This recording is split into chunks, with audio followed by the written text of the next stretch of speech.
By June 2020, the Supreme Court is expected to rule once and for all on whether the Trump administration can strike down DACA. That's the Obama-era program that shields from deportation almost 700,000 undocumented immigrants who came to the U.S. at a young age. Based on how justices questioned both parties during recent oral arguments, analysts believe the Supreme Court will side with the government. If that's the case, and unless Congress passes an emergency fix, around 400,000 currently employed DACA recipients would gradually lose their jobs. One of the plaintiffs, Eliana Fernandez, says she would struggle to raise her 2 American children without her DACA benefits. I wouldn't be able to work. I wouldn't be able to pay for my mortgage. I wouldn't be able to support my children. I wouldn't be able to have a driver's license. DACA's possible termination would undeniably cause financial harm on the Dreamers themselves. But what about the country as a whole? Would it impact the US economy at all?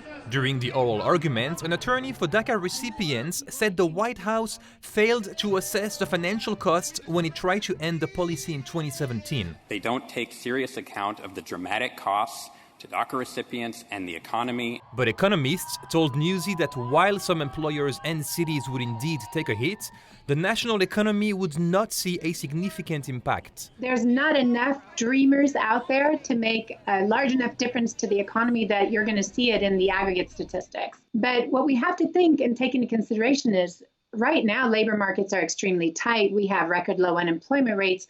Employers tell us all the time it's extremely difficult to hire. They can't find the qualified workers. And so dreamers, they're making a big difference to those employers in those areas where, immigrants are concentrated. That's precisely why more than 100 cities and counties, home to 60% of DACA recipients, wrote to the Supreme Court to warn that rescinding DACA would harm their local economies. For example, 35,000 DACA recipients reside in Cook County, Illinois, many of them in Chicago. The county's state's attorney's office told Newsy that it simply cannot afford the devastating impact on their local economy if DACA was terminated. But organizations advocating for stricter immigration laws argue that these concerns are overblown. It doesn't mean that this economic output will be irrevocably lost.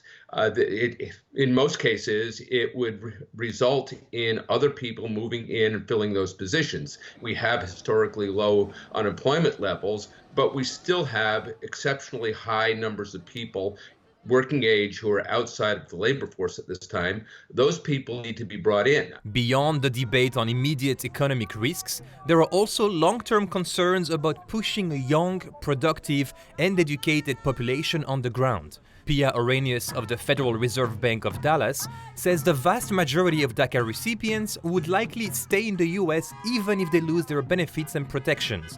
And she says that would still be a losing scenario. What would happen if you took their work permits away would be that they will take these more menial jobs, earn less, contribute less, and those employers are going to be left without the workers that they've trained and benefited from. And so it's really, if you think of what's going to happen if we take away DACA, it's kind of a lose-lose.